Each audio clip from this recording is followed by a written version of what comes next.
Jai Radha Madhava Kunja Bihare.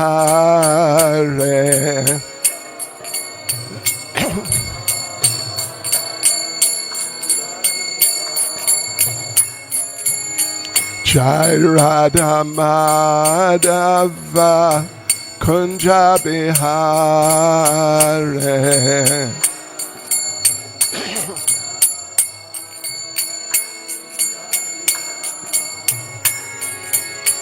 Gopi Jana Ballava Giribaradhare.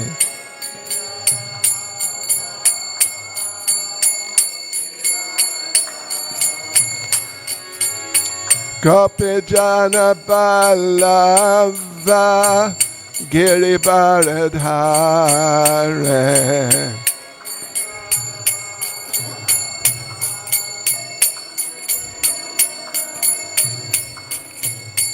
Yashodanandana Raja Janaranjana.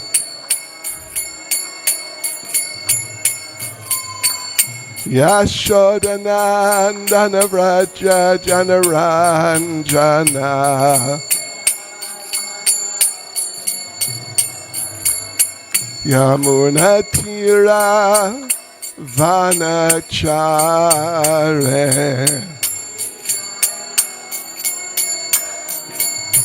Yamunatira Vanachare.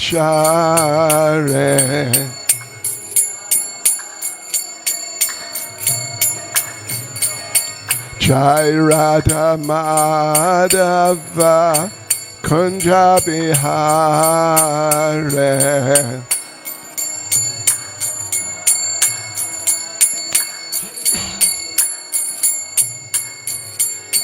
Jai Radha Madhava Kunja Bihare.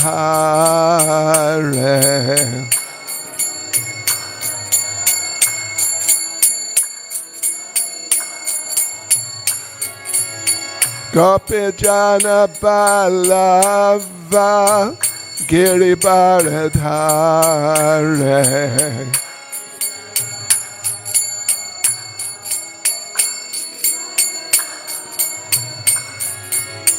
Gopi Jana Ballava Giribaradhare.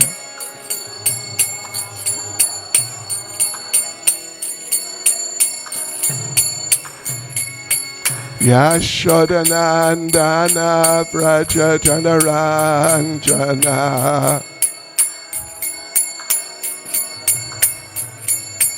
Yashodanandana Vraja Janaranjana. Yamunatira Vanachare.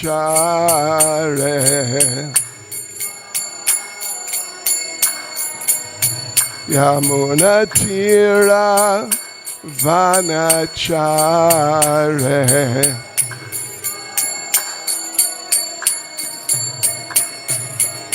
Jai Radha Madhava Kunja Bihare.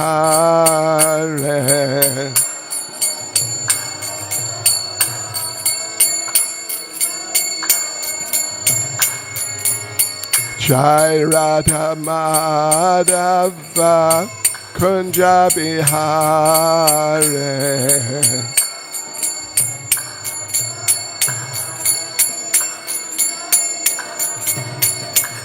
Jai Prabhupada, Jai Prabhupada, Prabhupada, Jai Prabhupada.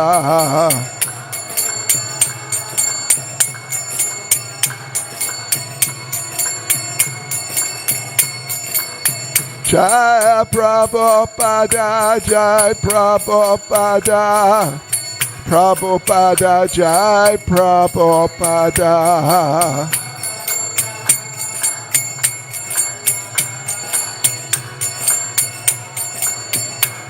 Jai Jai Prabhupada, Prabhupada, Prabhupada, Prabhupada.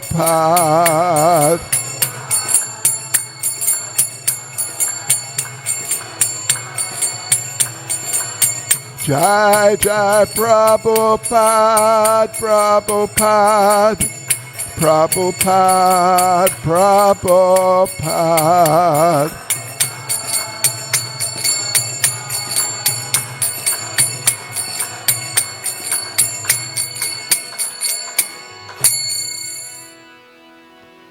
Jai Mishpad, Parnamahangs, and Parnavajaksharas, Tadasishamad.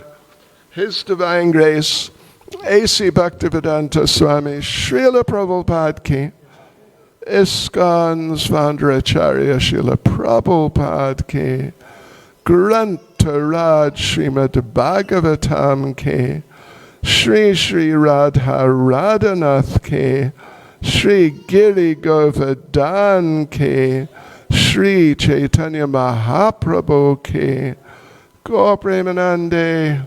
All glories to the Samo devotees. All glories to the Samo devotees. All glories to the Samo devotees. All glories to Sri Guru and Sri Gauranga. All glories to Srila Prabhupada.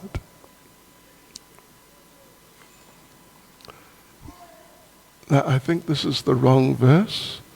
We're doing 425:35, isn't it? 425:35. This is...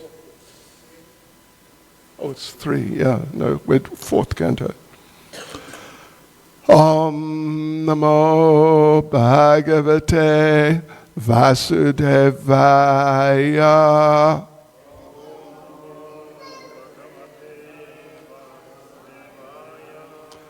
Om Namo Bhagavate Vasudevaya.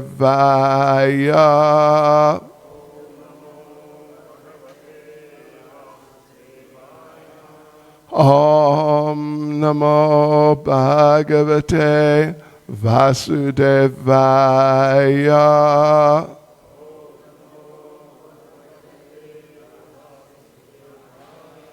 Srimad Bhagavatam, Canto 4, Chapter 25, the descriptions of the characteristics of King Puranjan, verse 35. And could I have some water, please? Oh, it's there, sorry. Okay. Ete Sakaya Sakyo Me Nara Naryash Cha Manada Subtayam Mai Jagarti Nago Yam Palayan Purim Ete Sakaya Sakyo Me Nara Naryashcha Manada Suptaya Mai Jagarti Nagoyam Palayan Purim Ete Sakaya Sakyo Me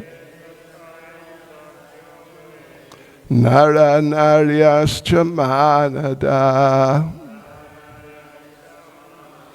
Suptaya Mai Jagarti Nagoyam Palayan Purim Ete Sakaya Sakyo Me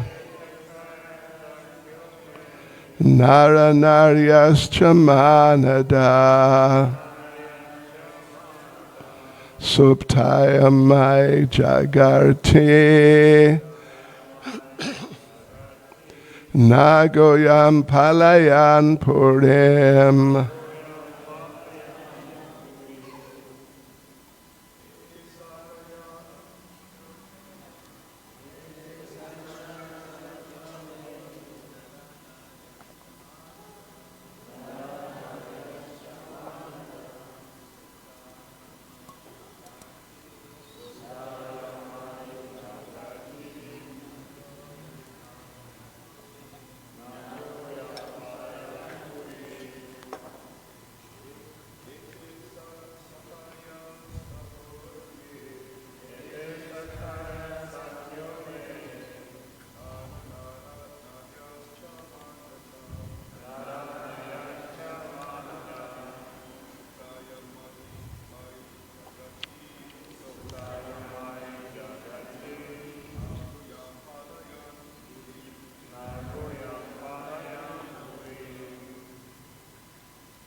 Ladies.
Ete, all these, Sakaya, male friends, Sakya, female associates, my, Nara, men, Narya, women, Cha, and Manada, a very respectful one.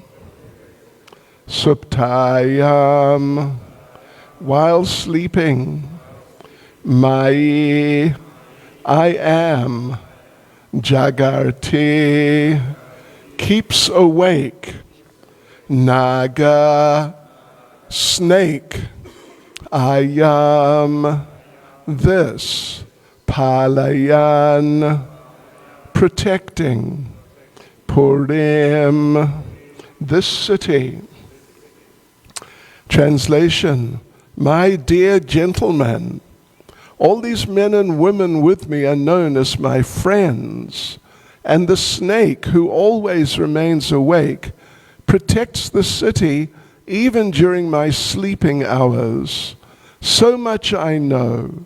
I do not know anything beyond this. Purport by Srila Prabhupada. Puranjan inquired from the woman about those 11 men and their wives and the snake. The woman gave a brief description of them. She was obviously without full knowledge of her surrounding men and women and the snake. As stated before, the snake is the vital force of the living being. This vital force always remains awake, even when the body and the senses become fatigued and do no work. Even in the state of unconsciousness, when we sleep, the snake or the life force remains intact and awake. Consequently, we dream when we sleep. When the living entity gives up this material body, the vital force still remains intact and is carried to another material body. That is called transmigration, or change of the body, and we have come to know this process as death. Actually, there is no death. The vital force always exists with the soul, and when the soul is awakened from so-called sleep, he can see his 11 friends, or the active senses and the mind, with their various desires, or wives. The vital life force remains. Even during our sleeping hours, we can understand by virtue of our breathing process that the snake lives by eating the air that passes within this body.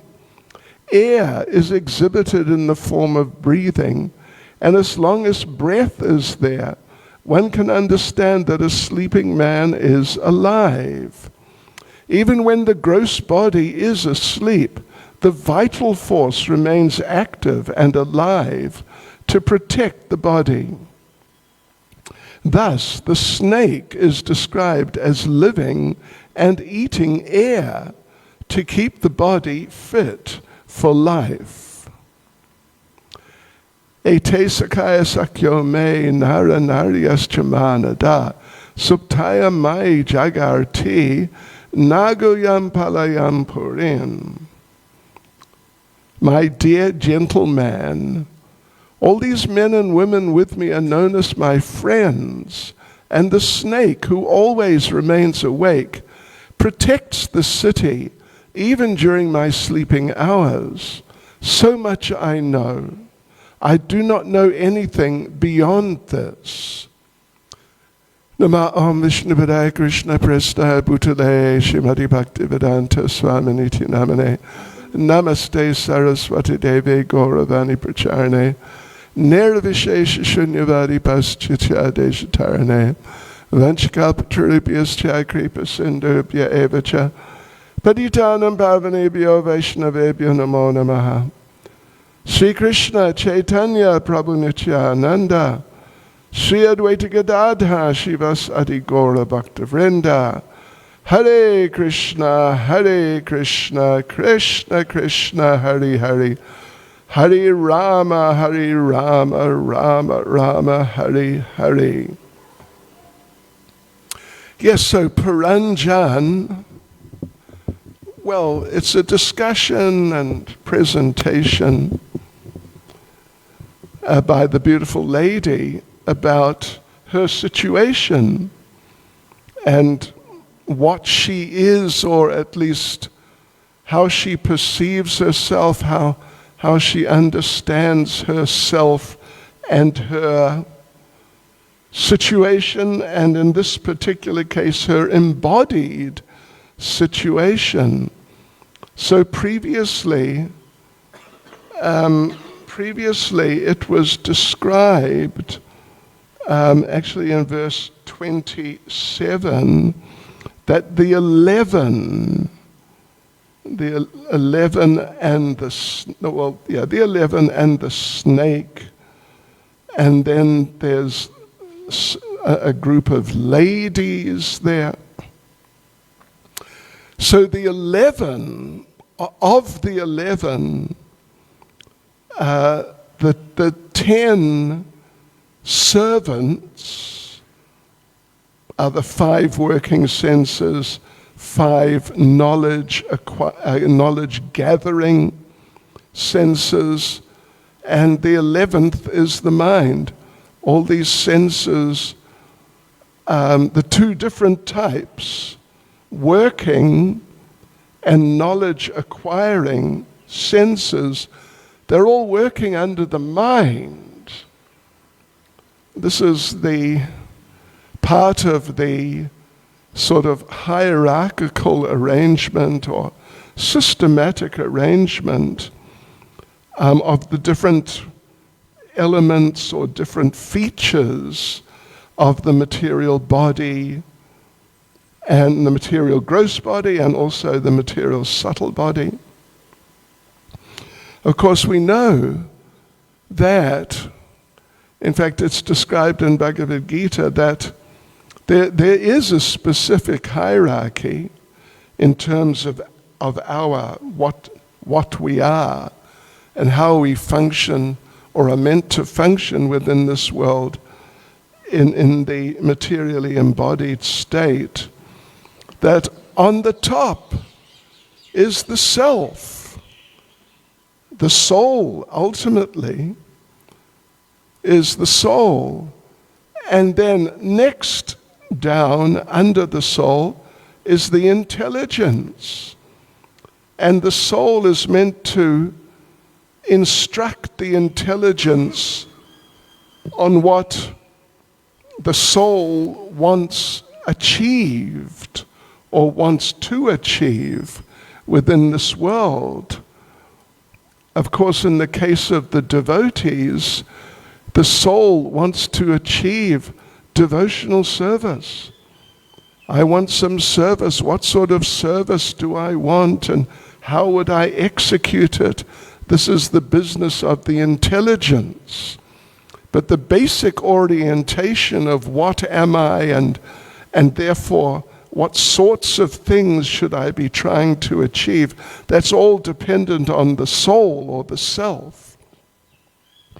And as long as one understands clearly that actually I'm spirit soul, the eternal servant of Krishna, then everything beneath, it generally follows, or it should follow systematically in those terms, in that the intelligence then makes decisions, considers the different aspects of the situation, what's going on, and then in terms of being a devotee, then makes decisions. I will serve in this way, I will serve in that way, I will do this, I will not do that. And in order to carry out those intelligently conceived plans, then the intelligence tells the mind, okay, you're very strong and you're overseeing the senses, which in terms of the physical functions of the body, the senses, they organize all of that. So then through the mind, the intelligent decisions of the intelligence in terms of the self as a devotee, then the mind tells the senses, the working senses, do this, do that, and so on, like this. And then the senses, they engage the sense objects. Well, they engage the body in doing different things, but then the body engages, for example, here we have a computer, we engage the computer. You may have a book, you engage the book, and maybe you engage in book distribution, or maybe you engage in cooking something or cleaning something for Krishna. Shri Radha Radhanath Shri Giri Govardhan Shri Caitanya Mahaprabhu Ki Jai. Like this, the mission of the self, which is to render service to Krishna, is carried out via the intelligence, via the mind engaging the senses, and then the senses, including the body, and then the objects, the external objects, engaging them in Krishna's service, and that's how the whole system is meant to work. Of course, in material life, it doesn't work that way. The self does not know who he or she is, and what therefore I actually require, what I need. But the self, or the false ego, ahankara, has some other idea, usually that I am this body. For example, I have a male body, and therefore it is good for me, I need to do certain male-type human activities. The soul in a female body is thinking, yes, it is what I need to do is carry out female-type things, or even a dog in the body of a dog, I will do doggish things, cattish things, etc., etc. This is how it's working. Because the self, the ultimate problem is that the self is not properly situated. The self is not clear what I am, what I'm not in material life. And in fact, the soul is generally quite convinced that I am a male or a female in a certain species, etc., etc., and therefore my interests, and therefore my program of activities are to be carried out in those terms. And ultimately, in terms of the particular type of body,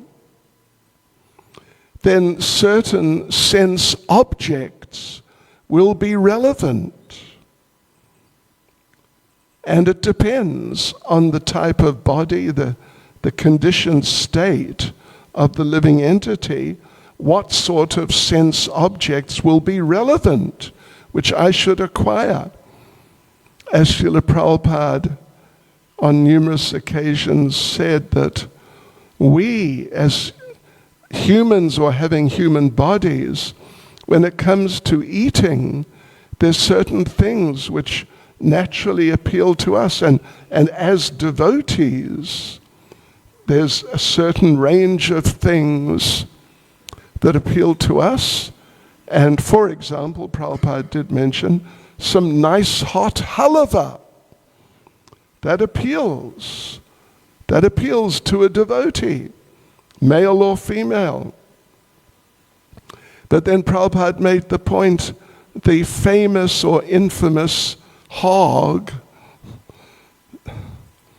doesn't like the halava. But the hog likes some, just by human standards, just totally horrible things, which in the human form of life, just go out of one's way to avoid these things if one encounters them. But for the hog, no, very nice, particular type of sense objects of something to eat, and not what the humans want. And so life in the material world is going on in those terms, and even we can see that the hierarchy, the self at the top, which is ordering all the lower levels, what to do and what not to do, and what to acquire and gather, etc. The self is on top of the system, but in material life, at least one way of looking at it is that the system has been turned upside down. Now the sense objects, whatever sense objects appeal to me in whatever type of body I've got, whatever type of being I think I am, those particular sense objects dictate. And now I must get those sense objects, and that's my business in life. And so therefore the conditioned souls, they end up pursuing those particular sense objects, and that's their mission, basically, in life. There's a relevant group of sense objects, and the person, or not the person, but the living entity in whatever non-human form, body they have, they become dedicated to getting those particular sense objects. This is life in the material world.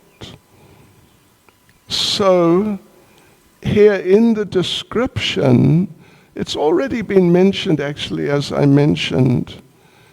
It's mentioned in verse 27, which I'm looking at right now, that you've got the 5 working senses, the 5 knowledge-acquiring senses.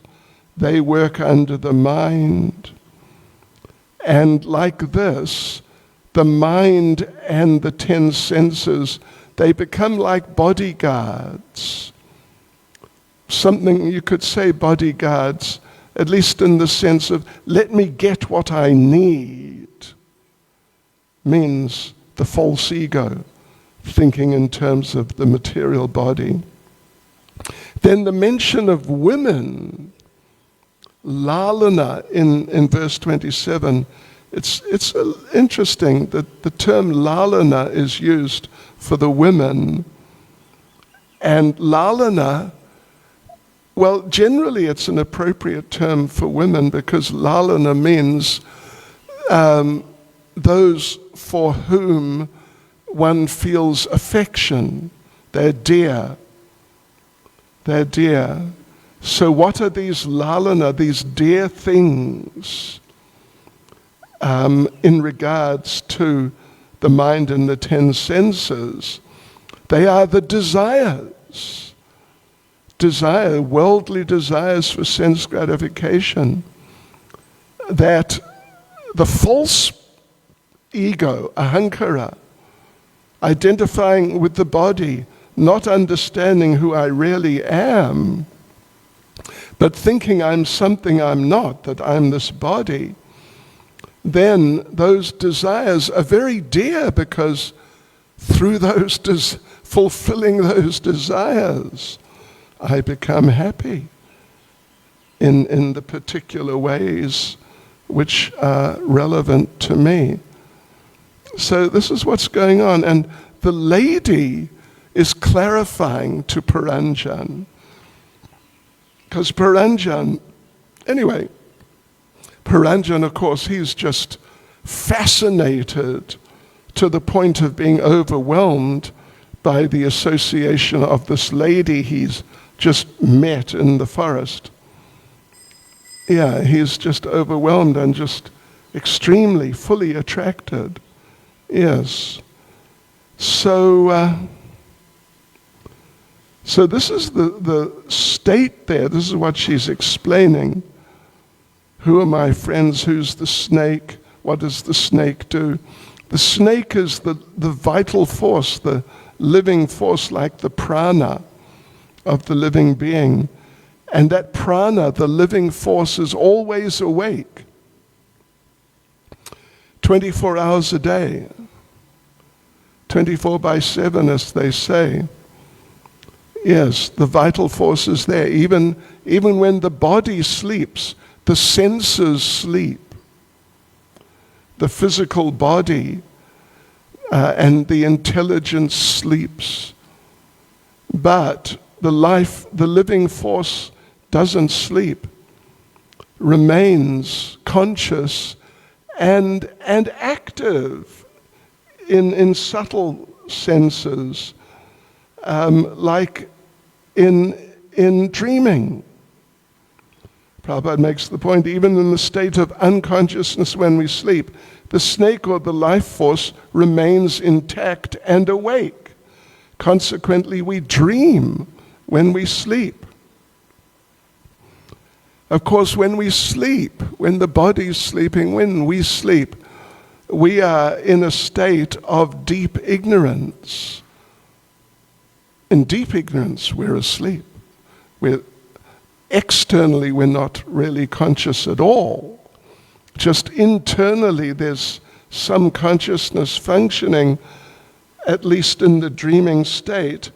But the thing is, these dreams, sometimes they are kind of strange dreams.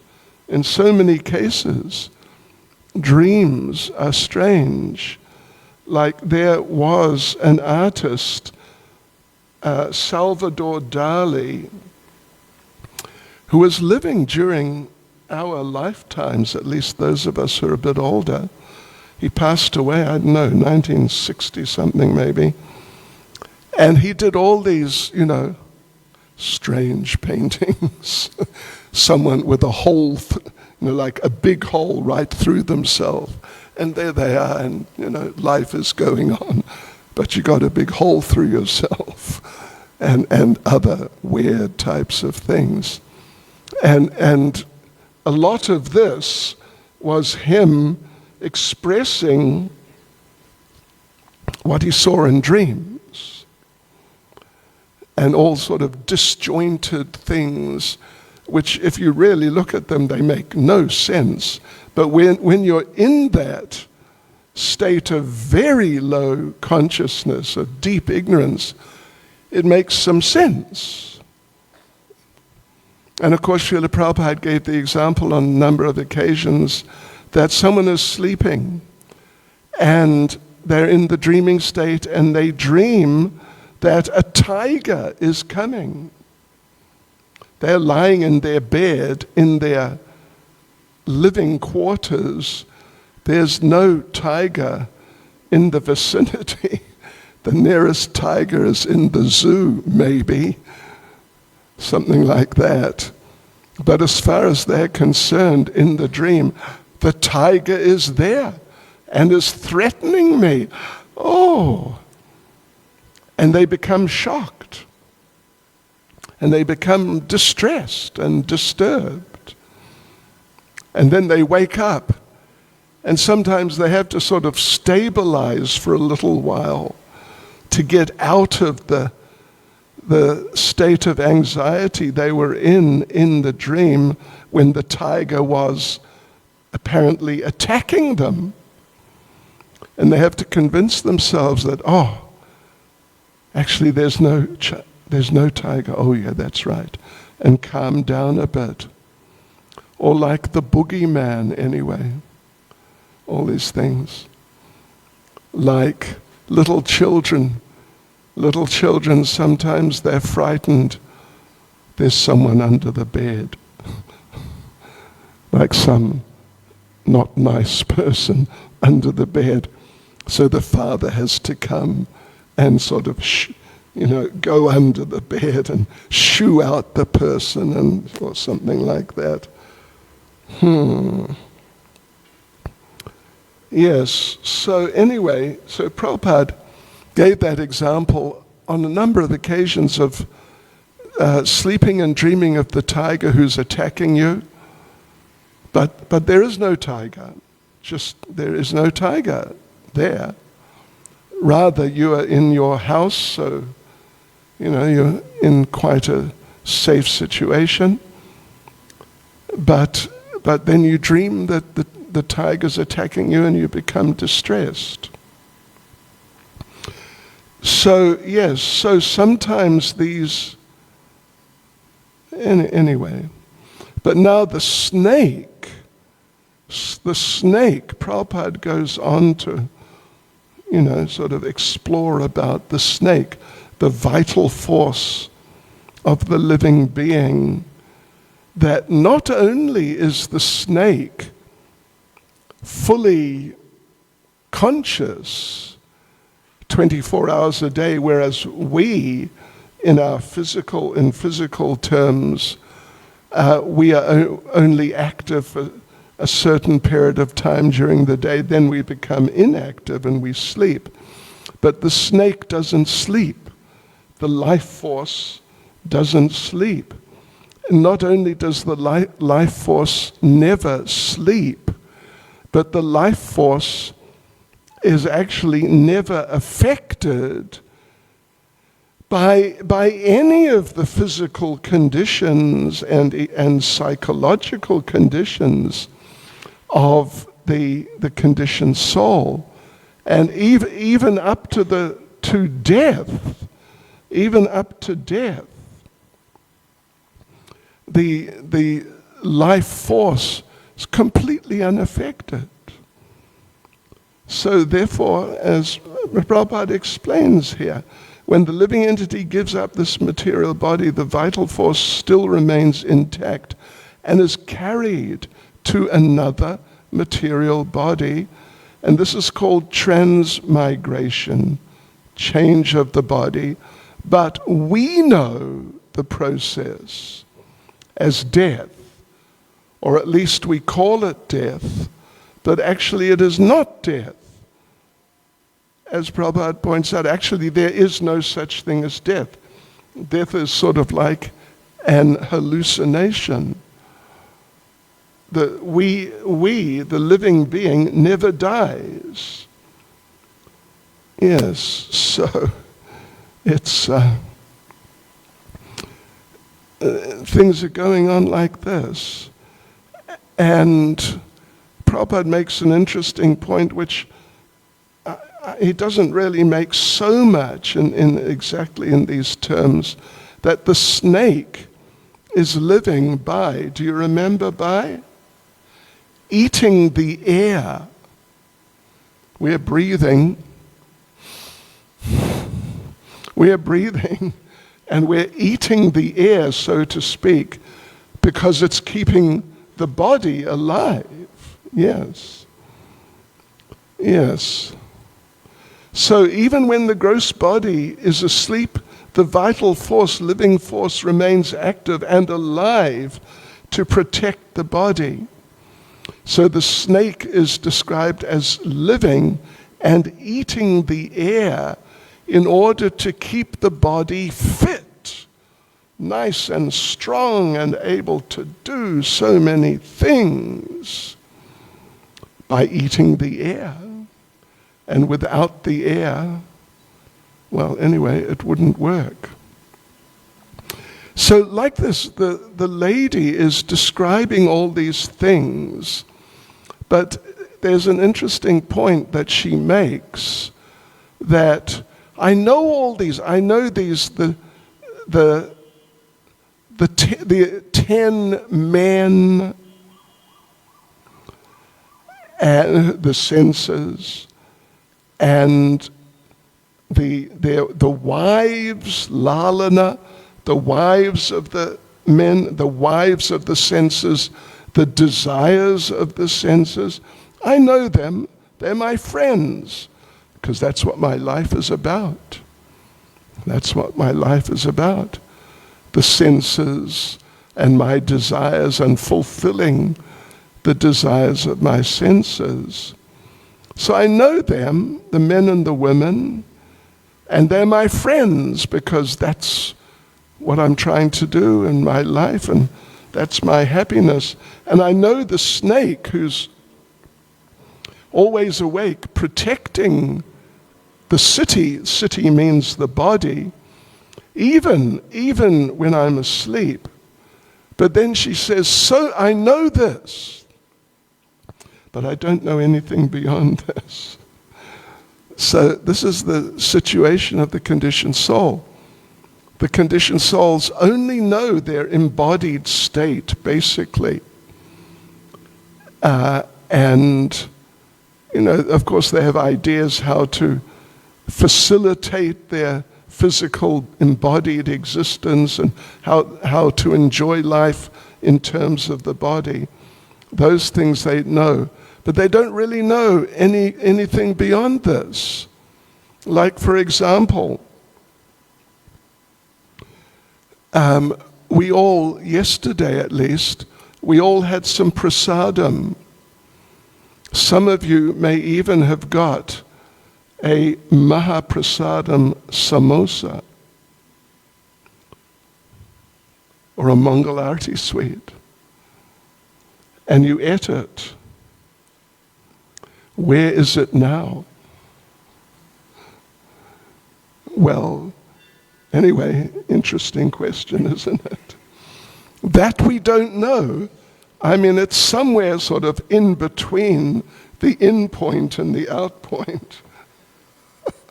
But where actually, and in what state, that we don't know. So, this is the thing, a very interesting and important point. We were mentioning the verse and purport a few days ago, we're mentioning about ignorance, how we're in ignorance.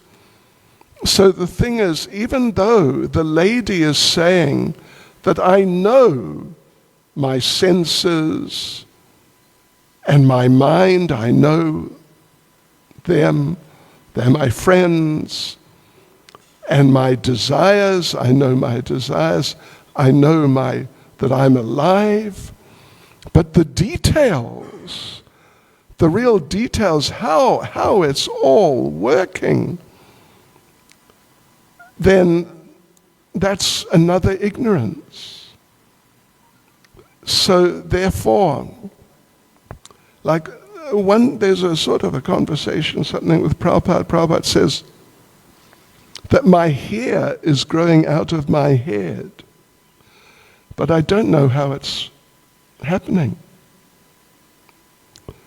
and not that Prabhupada said it, but still it's an interesting point, I think, that if we could stop our hair from growing, we, the men at least who shave our heads, we would save a lot of money by not having to buy razor blades.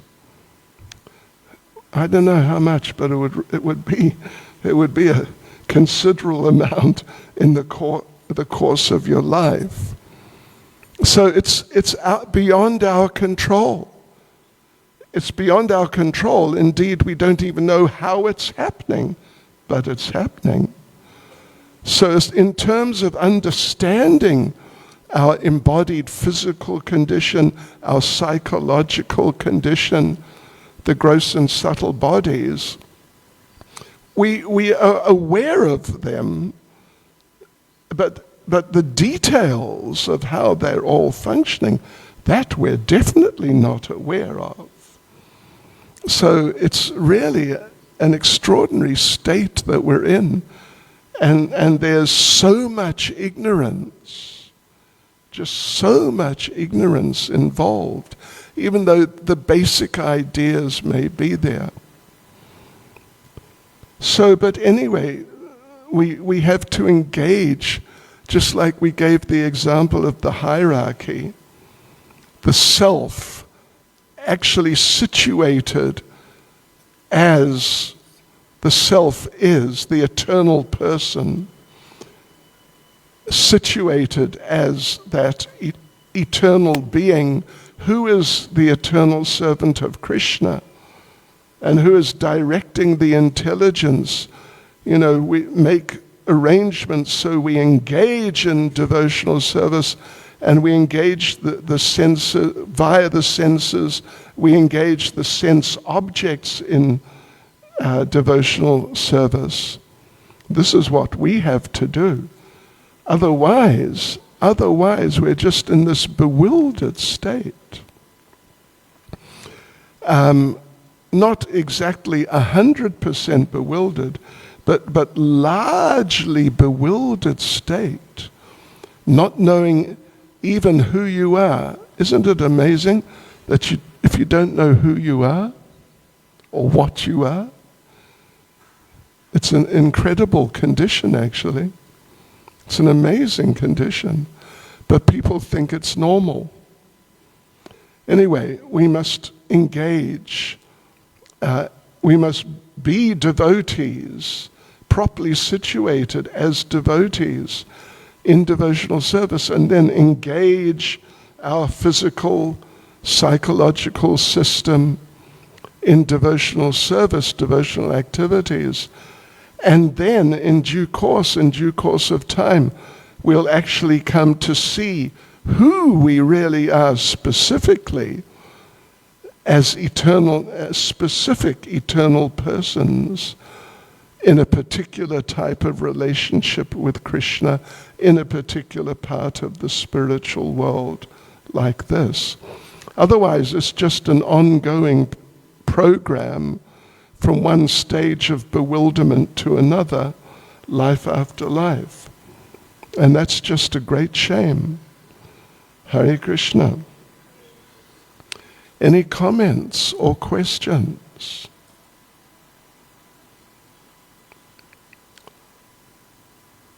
Hari Bol. Srila Prabhupada ki jai.